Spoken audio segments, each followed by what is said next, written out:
Good morning students. आज हम पढ़ने वाले स्टैंडर्ड 10 जीएससीबी एसएसटी में चैप्टर नंबर 19 ह्यूमन डेवलपमेंट। इसमें इस चैप्टर के दो पार्ट हम पढ़ चुके हैं और ये लास्ट और आखिरी पार्ट है, पार्ट 3। लास्ट टाइम हमने देखा था कि जो प्रॉब्लम्स है कोई भी ह्यूमन डेवलपमेंट इंडेक्स बढ़ाने का कोई भी कंट्री के लिए तीन मेन प्रॉब्लम होते हैं। एक तो है हेल्थ इश्यू, दूसरा है सेक्स रेशियो एंड तीसरा था अनएम्प्लॉयमेंट। तो हम सेक्स रेशियो के बारे में आज डिस्कस करेंगे। सेक्स रेशियो बोलते किसको है? तो ratio of male and female is known as the sex ratio. According to census 2011, out of total population 48.46% female and 51.54% are male। यानी 2011 के रिपोर्ट के हिसाब से हमारे टोटल पॉपुलेशन में 48.46% फीमेल थी, वुमन थी, और 51.54% मेल्स था। यानी कि हमारे कंट्री में वुमन की जो नंबर है वो बहुत ही कम है। अगर बहुत सारे स्टेट्स में आप देखने जाए तो अलग अलग स्टेट में डिफरेंट सेक्स रेशियो देखने के लिए मिलता है। हाईएस्ट सेक्स रेशियो है केरला में, जहाँ पे 1/1000 वुमन, मेल पे 1022 वुमन है, यानी उसमें ज़्यादा रेशियो है। बट बहुत सारे स्टेट्स में ऐसा भी है कि वुमन का नंबर बहुत ही कम है, तो उसके लिए ये बहुत ही डिफ़िकल्ट है कि वुमन के नंबर कम होना। तो इसके बारे में पढ़ेंगे कि गवर्नमेंट उसके लिए क्या क्या योजनाएं बना रही है, क्या क्या वर्क कर रही है, उसके बारे में। सबसे पहले तो वुमन को एम्पावर करना है। Woman empowerment. Woman is educated, she would educate a house, society and entire nation. कि अगर कोई भी वुमन एजुकेटेड होगी तो वो अपने फैमिली को एजुकेट करेगी, अपनी सोसाइटी को एजुकेट करेगी और पूरे नेशन को भी वो एजुकेट कर सकती है। इसीलिए वुमन एम्पावरमेंट ज़रूरी है। They are the centre of world development process.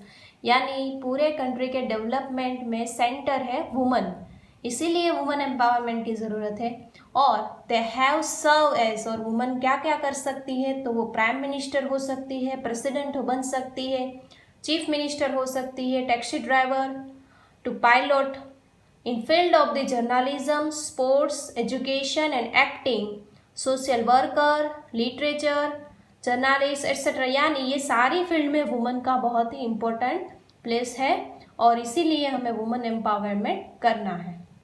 Then government ने बहुत सारी वुमन वेलफेयर स्कीम बनाई है वुमन एम्पावरमेंट के लिए। तो सबसे पहली स्कीम है woman national commission for the woman, 1992 में बनाया था।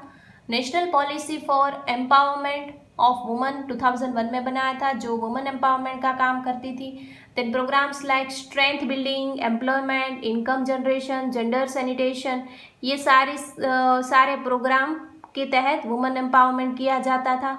देन यूएन डिक्लेयर, और यूएन ने, यूनाइटेड नेशन ने डिक्लेयर किया था 1975 को वुमन ईयर, और इस हिसाब से 1975 to 1985 पूरे 10 सालों को वुमन डिकेड्स ऐसा उन्होंने अनाउंस किया था। एंड वुमन एम्पावरमेंट ईयर मनाया गया था 2002 में, जिसमें पूरे साल वुमन के लिए कुछ ना कुछ प्रोग्राम किए गए थे।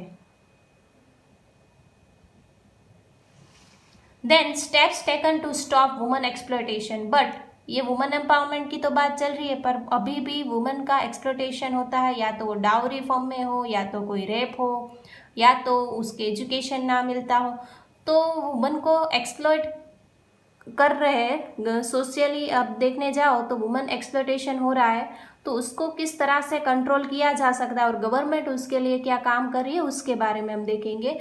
तो गुजरात गवर्नमेंट ने 181 हेल्पलाइन नंबर स्टार्ट किया था। उसकी योजना का नाम था अभयम योजना, जिसके लिए वुमन रात को 12 बजे, यानी वो रात को भी अकेले घर से जा सकते हो, अगर उसको कोई प्रॉब्लम है तो 181 नंबर पे, फ्री हेल्पलाइन नंबर पे कॉल कर सकती है, जिसकी वजह से वो कहीं पे भी वो बिना डरे जा सकती है। Then woman court have been set up so that poor woman get justice easily, और एक वुमन कोर्ट स्पेशली बनाई गई जिसमें पुअर वुमन को इजीली जस्टिस मिल पाए, उसकी वजह से। Then woman welfare centre set up to solve social, legal and employment related problem of woman, और वुमन वेलफेयर सेंटर भी बनाए गए थे जिसमें वुमन के सोशली हो, लीगली कोई प्रॉब्लम्स हो, या तो एम्प्लॉयमेंट रिलेटेड कोई प्रॉब्लम हो, तो वो तुरंत ही सॉल्व कर पाए।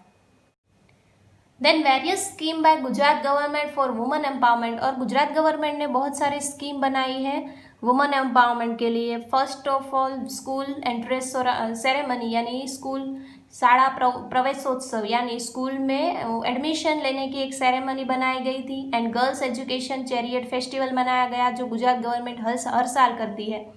Then Vidyalakshmi bond at time of admission for BPL, यानी बिलो पॉवर्टी लाइन जो गर्ल्स है उसके एडमिशन के टाइम विद्यालक्ष्मी बॉन्ड एक बनाया गया जिसमें उनको फ्री एजुकेशन मिलता है। Then Saraswati Sadhana Yojana for 1,50,000 girls have been given cycle free of cost, यानी इतने गर्ल्स को फ्री ऑफ कॉस्ट में साइकिल मिली थी सरस्वती साधना योजना के तहत। Then Sabla Yojana to provide nutritional food to woman, 33% reservation in government jobs for the woman. Rashtriya Swavalamban Yojana to provide pension to labourers old and widowed, यानी जिसके हस्बैंड मर गए हैं उन सबको भी एक काम देने का एक योजना थी, राष्ट्रीय स्वावलंबन योजना। Then mission Mangalam Yojana to make self reliant to woman. E Mamta programme for regular checkup of pregnant woman and proper vaccination, यानी प्रेग्नेंट वुमन को रेगुलर चेकअप मिले और प्रॉपर वैक्सीनेशन मिले, उसके लिए ई ममता प्रोग्राम बनाया गया था। Then save girl child and बेटी बढ़ाओ बेटी पढ़ाओ प्रोग्राम भी गुजरात गवर्नमेंट के द्वारा किया गया था।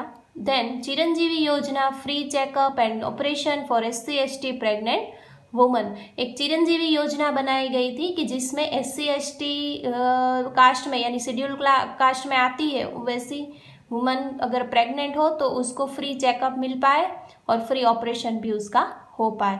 तो ये सारी स्कीम थी जो गुजरात गवर्नमेंट ने वुमेन एम्पावरमेंट करने के लिए बनाई गई थी। तो आई होप आपको ये चैप्टर समझ में आया होगा कि ये सारी योजना से हमारे कंट्री का ह्यूमन डेवलपमेंट इंडेक्स बढ़ पाए और हमारा कंट्री ज़्यादा से ज़्यादा ह्यूमन का डेवलपमेंट कर पाए। तो आपको ये चैप्टर ज़्यादा से ज़्यादा रिवाइज करना है, नोट्स बनानी है ज़्यादा से ज़्यादा और उसको याद रखना है और ज़्यादा से ज़्यादा प्रैक्टिस करनी है। Thank you.